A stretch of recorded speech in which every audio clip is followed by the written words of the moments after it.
कल मेरे भाई का फोन आया था और तुमने ढंग से बात तक नहीं की। तुम्हारी हिम्मत कैसे हुई उसे ऐसे नजरअंदाज करने की? तुम्हारा भाई तो है ही बदतमीज, हर वक्त पैसे मांगने चला आता है। क्या मैं उसके लिए यहाँ कोई बैंक खोल के बैठा हूँ? तुम्हारे खानदान को तो बस लेना आता है। मेरे पापा ने जो कर्ज लिया उसे चुकाते हुए आज उनकी पूरी कमर ही टूट गई। कर्ज उन्होंने अपनी मर्जी से लिया था, मुझ पर एहसान मत झाड़ो। तुम्हारी माँ ने तो शादी में एक ढंग की घड़ी तक नहीं दी। घड़ी की पड़ी है तुम्हें यहाँ? मेरे घर वालों ने तुम्हें हीरा समझा था, पर तुम तो फूटा हुआ कोयला निकले जिसने मेरी जिंदगी बिगाड़ दी। हीरा कौन है ये मुझे बताने की जरूरत नहीं, तुम्हारी नजर ही गलत है। दिन भर बस अपने मायके की तारीफ और मेरा हिसाब करने की आदत पड़ गई है तुम्हें। गुणगान क्यों ना करूं? हाँ, उन्होंने तो सुख दिया था। तुम्हारे घर आकर तो मैं बस काम वाली बाई बन के रह गई हूँ। पापी इंसान। बाई नहीं, तुम नागिन हो जो बस डसना जानती हो। अपने उस बेकार भाई को समझाओ कि मेरे घर की तरफ दोबारा मुड़ के ना आए। अरे ओ महलों के राजा, जरा देखो इस दीवार को। तुम्हारी नवाबी ने इस घर को खंडर बना दिया है। मेरी नवाबी मत देखो, अपनी उस लंबी जुबान को देखो जिसने घर की सुख शांति को आग लगा दी है। तुम खुद क्या हो? सजा तो मुझे मिली है जो दिन रात तुम्हारी ये चिकचिक सुनता हूँ। अपनी इस जहरीली जुबान को अब चुप कराओ वरना बहुत हो जाएगा। क्या ना देखूं? तुम तो बस डराना जानते हो। मैं जा रही हूँ अब अपनी इस खटिया के साथ ही पूरी जिंदगी गप्पे लड़ाना। काम से मैं नहीं, तुम्हारी ये कड़ी जुबान भागती है जो घंटे बस ताने मारना जानती है। तुम साक्षात एक मुसीबत हो। मैं तो बदकिस्मत हूँ जो तुम्हारे पल्ले पड़ गई, वरना मेरे पापा ने तो बड़े बड़े इंजीनियरों के रिश्ते मेरे लिए लाइन में लगाए थे। इंजीनियर तो भाग गए तुम्हारी ये भयानक आवाज सुनकर। अब मुझ शरीफ आदमी को क्यों कोस रही हो? अपनी ये शक्ल देखो आईने में। शक्ल मेरी बहुत अच्छी है, तभी तो तुम पीछे पड़े थे। पर तुम्हारी जेब तो हमेशा फटी रहती है।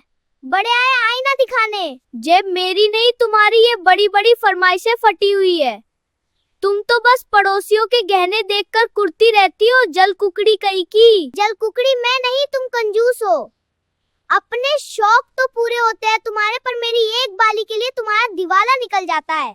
दिवाला तो मेरा तब निकला जब तुमसे शादी हुई। तुम तो साक्षात मुसीबत हो जो मेरे गले में जबरदस्ती बांध दी गई है। मुसीबत मैं नहीं, तुम्हारी ये सुस्ती है। सारा गांव थू थू करता है तुम पर। कामचोर पति के साथ रहना मेरी सबसे बड़ी सजा है। अरे ओ नवाबजादे, मैंने अदरक लाने को कहा था और तुम फिर भूल गए क्या?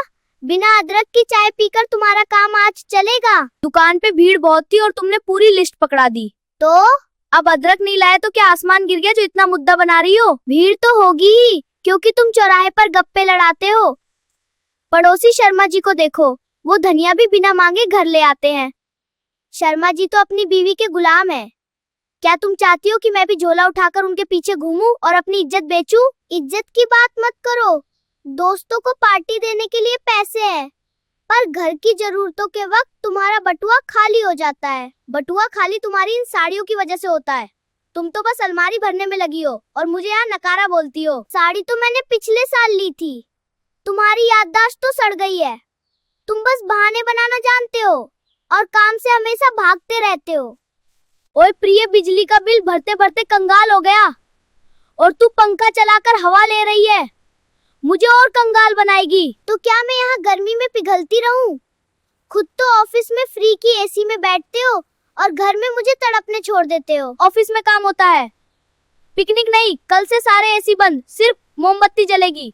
समझी महारानी? मोमबत्ती। तू तो इतना कंजूस है कि माचिस के पैसे भी मुझसे मांगेगा। जा बिजली दफ्तर जाकर सिर फोड़ अपना। बिल तो सच में ज्यादा है। मेरे दादी नानी के जमाने में तो एक हाथ वाले पंखे से सारा दिन कटता था। तो ले लो हाथ वाला पंखा और बैठ जाओ कोने में। मुझे तो ठंडी हवा चाहिए, चाहे घर क्यों ना बिके तेरा। तू तो मुझे ही बेच देगी। आज से एसी का रिमोट मेरे पास रहेगा।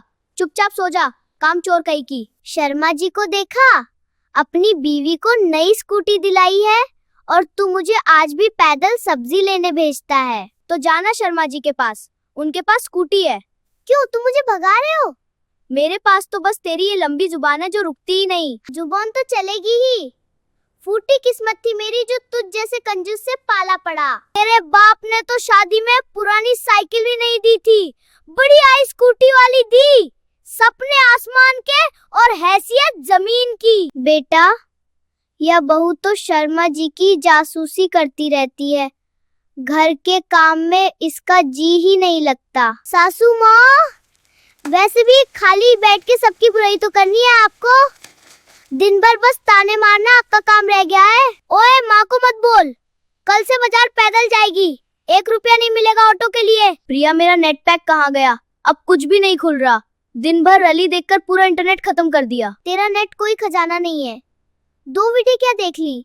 तू ऐसे बोल रहा है जैसे पूरा बैंक खाली हो गया हो, हर छोटी बात पे शोर मचाता रहता है बस। मेरा फोन ही मेरा बैंक है, रिचार्ज के पैसे कहीं हवा में नहीं उगते। हर बार खत्म कर दोगी तो मैं क्या जेब से निकालता रहूं? पैसे होते तो तुझसे क्यों मांगती? एक सिम तक दिलाने की हैसियत नहीं है, और बातें ऐसे करते जैसे अंबानी का पोता हो।